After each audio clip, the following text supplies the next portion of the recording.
O intestino não resolve tudo, o magnésio não resolve tudo, o canabidiol não resolve tudo. E eu trago esse tema porque cada vez que surge alguma coisa, alguma descoberta nova, a gente às vezes tem a ideia que ela resolve todos os problemas que a gente tem. E o nosso sistema é muito mais harmonioso que isso, e não é assim que funciona.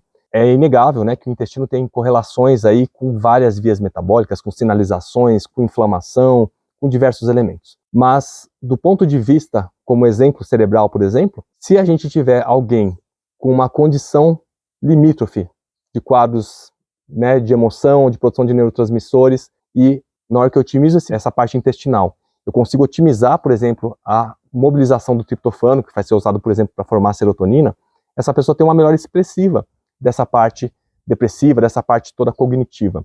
Então, nesse caso, é um exemplo onde a modulação intestinal teve um efeito direto, né, porque era dela que estava acontecendo uma deficiência, um desvio metabólico que não podia otimizar a minha função cerebral. Por outro lado, a gente vai encontrar pessoas que têm um estado intestinal muito ruim e elas têm um quadro muito bom de humor, né, de condições cognitivas. Então, essa pessoa não tem uma interferência grande a ponto de causar uma alteração dessa ordem.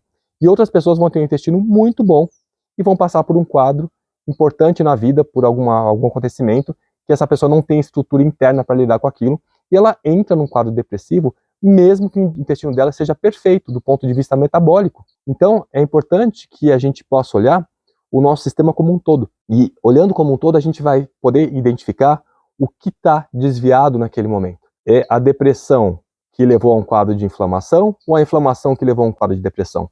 São olhares diferentes para a mesma condição clínica. Então, isso na parte metabólica precisa ser visto de diversas formas. Às vezes o problema é nutricional, às vezes o problema é de ordem física, psíquica. Eu posso ter muitas variáveis para fazer as intervenções. Então, eu tenho que aprender a fazer o diagnóstico para fazer a intervenção adequadamente. Então, tudo tem a sua utilização.